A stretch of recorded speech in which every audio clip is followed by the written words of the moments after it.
కూడా ఉన్నారు. మీరు విజయవాడ లోక్సభ నియోజకవర్గంలో చేసినటువంటి అభివృద్ధి పనుల గురించి చెప్పారు. భవిష్యత్తులో ఇంకా దీన్ని అభివృద్ధి చేయడానికి మీ వద్ద ఉన్నటువంటి ప్రణాళికలు ఏమిటి? సార్, నేను 2014లో ప్రజలకి ఏమి హామీ ఇవ్వాల. నేను కనకదుర్గ ఫ్లైఓవర్ కడతాను కూడా నేను హామీ ఇవ్వాల. నేను బెంజ్ సర్కిల్ ఫ్లైఓవర్ చేస్తాను హామీ ఇవ్వాల. ఎయిర్పోర్ట్ నేను ఏమి ఊరినే 2013 జనవరి 21న నన్ను ఇక్కడ అభ్యర్థిగా ప్రకటించారు చంద్రబాబు నాయుడు గారు, అప్పుడు పార్లమెంట్ అభ్యర్థిగా.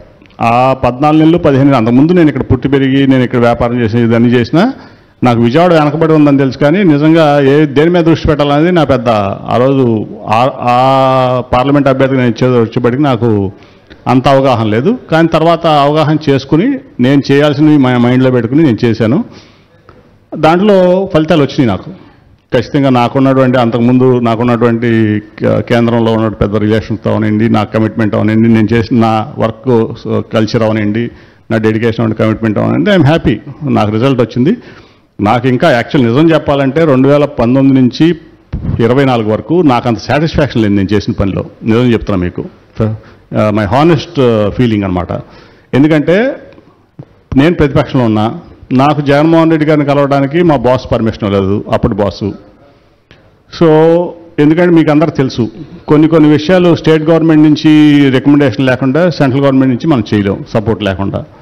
సో నేను చాలా వెనకబడ్డా చేయాల్సింది. కానీ ఇప్పుడు నాకు మళ్ళీ ఒక ధీమా ఉంది. ఎందుకంటే జగన్మోహన్ రెడ్డి గారు కూడా నాకు హామీ ఇచ్చారు.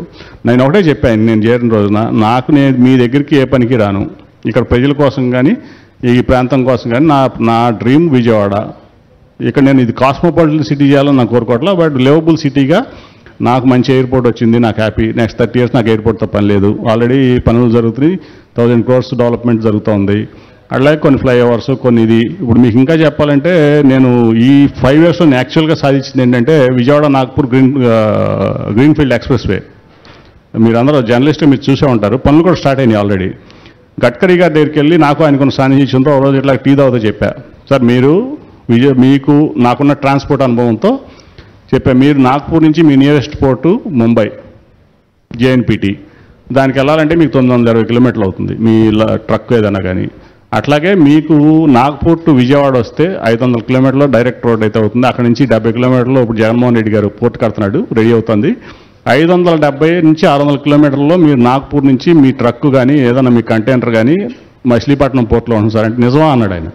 నిజమండి, మీరు కావాలంటే సర్వే చేయించుకోండి, ఏరియల్ సర్వే కూడా చేయించుకోండి.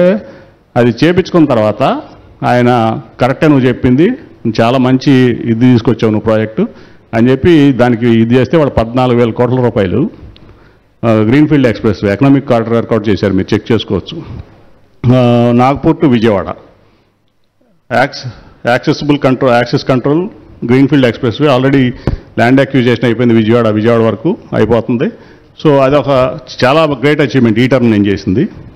అది అయిపోతే విజయవాడకి ఇక్కడి నుంచి ఢిల్లీ ఏ ట్రక్ వెళ్ళాలన్నా ఏ చిన్న ఇది వెళ్ళాలన్నా, ఇప్పుడు గుంటూరు నుంచి మిర్చి వెళ్తుంది, అట్లాగే మనకి ఇక్కడి నుంచి ఎగ్స్ వెళ్తాయి, ఫిష్ వెళ్తుంది, అనేక రకాలైనటువంటి ఇక్కడి నుంచి ఢిల్లీ వరకు వెళ్తానికి మీకు ఆల్మోస్ట్ 18 hours ఇక్కడి నుంచి విజయవాడ నుంచి ఢిల్లీ వెళ్తాం, not only Nagpur connectivity. So అది ఒక గ్రేట్ అచీవ్మెంట్ నాకు సాటిస్ఫాక్టరీ ప్రాజెక్ట్. ఎందుకంటే నేను పెద్దగా మీ అందరూ తెలుసు, మీరు రోజువారీ మీడియాలోకి వచ్చి ప్రెస్ మీట్లు పెట్టి అది చేశాను ఇది చేశాను చెప్పడం నాకు అలవాట్లేదు. నా ప్రజలు నాకు ఎక్నాలజ్ చేయాలి, నా ఊరికి నేను బాగు చేసుకోవాలి.